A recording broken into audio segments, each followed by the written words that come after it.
Assalamualaikum dear students, welcome to the Azeen group of publications. I am Nimra Adil, your chemistry teacher, and today we are going to discuss exercise question number 10 जिसमें हम छोटे छोटे numericals को solve करके कहीं message को calculate करेंगे तो कहीं मोल्स को कैलकुलेट करेंगे और कहीं हम नंबर ऑफ पार्टिकल्स को कैलकुलेट करेंगे।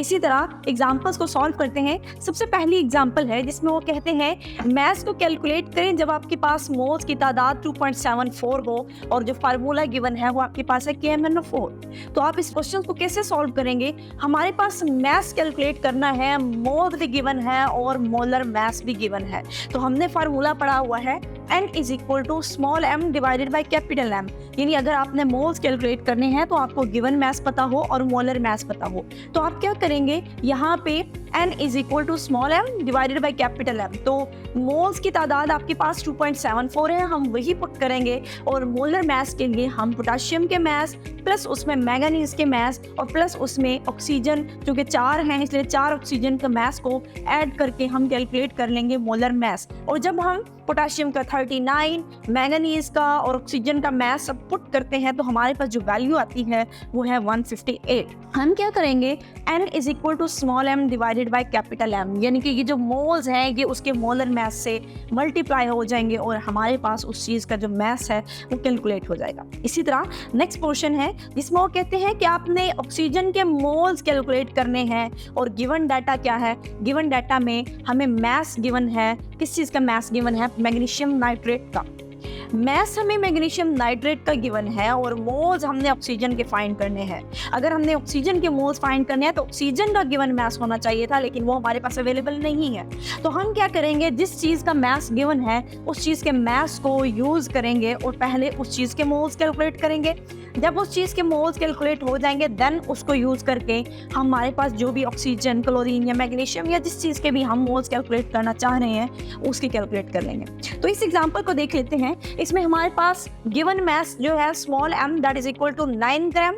मोलर मैस क्या होगा, मैग्नीशियम के मैस प्लस नाइट्रोजन के मैस प्लस ऑक्सीजन के मैस। आप इन सबको ऐड अप करेंगे और हमारे पास ऐड करने से जो वैल्यू आएगी आप उसको पुट करेंगे।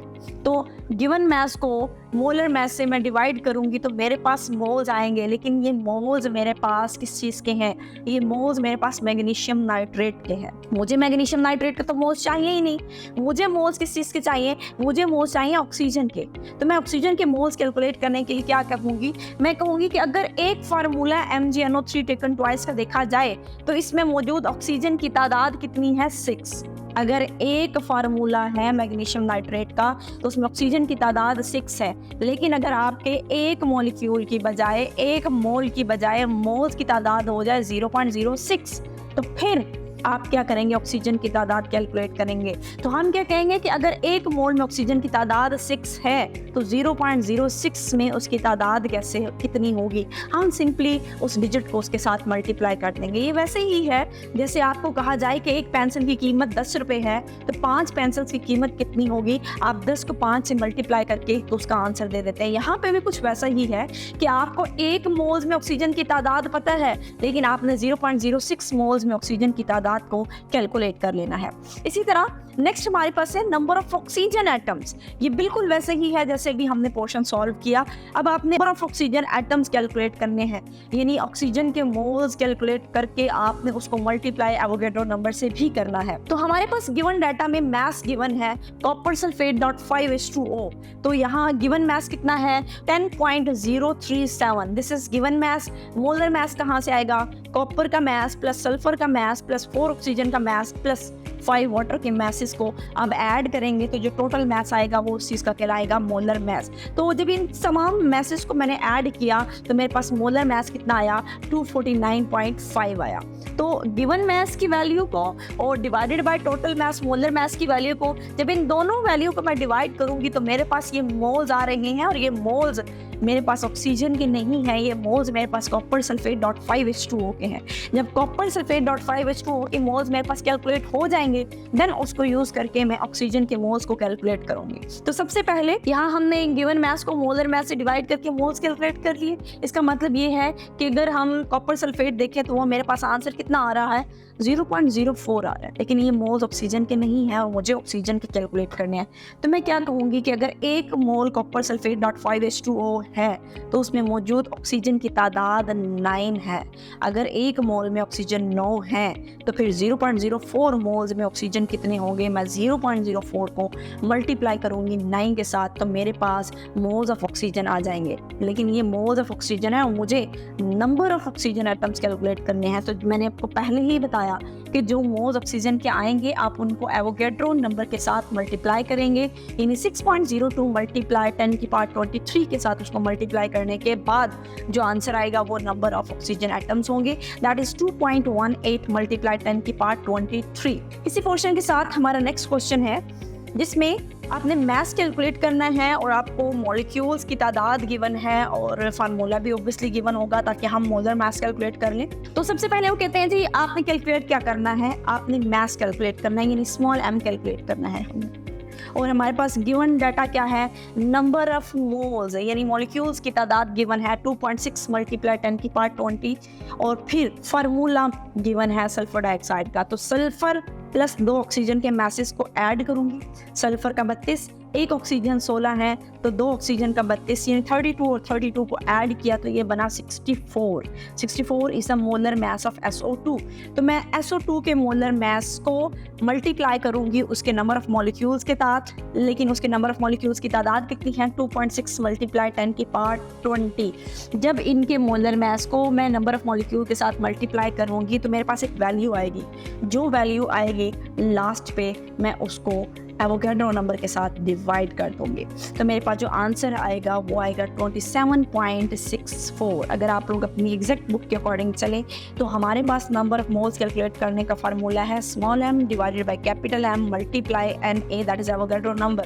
स्मॉल m हमें नहीं गिवन, मोलर मास हम फार्मूले से कैलकुलेट करेंगे, n की वैल्यू गिवन है, Na की वैल्यू हमें पता है। इन सब चीज़ों का डाटा पुट करने के बाद हम स्मॉल m की वैल्यू कैलकुलेट कर सकते हैं। नेक्स्ट पोर्शन है, ये पोर्शन भी बिल्कुल सिमिलर है, पिछले पोर्शन से रिलेटेड है, जिनमें हमने कहा जिसका मास गिवन होगा उसके मोल्स कैलकुलेट करके उससे हम किसी दूसरी चीज़ के मोल्स कैलकुलेट करते हैं। यहाँ पे भी कुछ वैसे ही है। यहाँ पे वो कहते हैं कि आपने मोल्स क्लोरीन एटम के कैलकुलेट करने हैं। आपके पास जो मास की वैल्यू गिवन है small m that is 0.822, small m given है और n कैलकुलेट करना है और मोलर मास आपको फार्मूले से यूज़ करेंगे। कार्बन यहाँ पे 2 है तो एक कार्बन का मास 12 होता है तो 2 कार्बन का मास 24। इसी तरह एक हाइड्रोजन का मास 1 है तो 4 हाइड्रोजन का मास 4 हो गया। इसी तरह क्लोरीन का 35.5 होता है तो यहाँ 2 क्लोरीन का ऐड अप करके हम इसको ओवरऑल जब मोलर मास कैलकुलेट करेंगे तो वो बनेगा 99। तो फार्मूला वही हमारा पुराना लगेगा, मोल्स बराबर है small m divided by capital M। Moles हमने कैलकुलेट करने हैं, स्मॉल m की वैल्यू गिवन है, कैपिटल M की वैल्यू गिवन है। मैं इनको डिवाइड करूंगी तो मेरे पास आंसर आएगा 8.30 मल्टीप्लाई 10⁻³ मोल्स। लेकिन ये मोल्स मेरे पास क्लोरीन के नहीं है और मुझे मोल्स किस चीज़ के कैलकुलेट करने हैं? क्लोरीन के। तो मैं क्या कहूँगी? मैं कहूँगी 1 mole of C2H4Cl2 contain chlorine atom. अगर इस फार्मूले को देखें C2H4Cl2 तो क्लोरीन की तादाद एक फार्मूले में 2 है। अगर आपके पास 1 मोल की बजाय आपके पास इनकी तादाद 8.30 मल्टीप्लाई 10⁻³ कर दी जाए तो फिर क्या करेंगे? अगर एक में ऑक्सीजन 2 है तो इतने ज़्यादा नंबर्स में ऑक्सीजन कितने होंगे? आप क्लोरीन को क्या करेंगे? सिंपली से मल्टीप्लाई कर देंगे। तो 8.30 मल्टीप्लाई 10⁻³ को आप मल्टीप्लाई कर देंगे क्लोरीन की तादाद के साथ जो कि क्या है 2।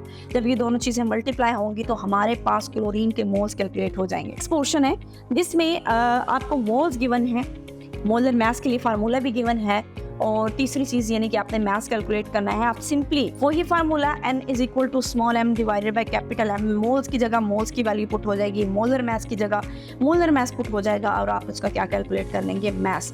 तो उसके बाद लास्ट क्वेश्चन है, इसका जी पार्ट है।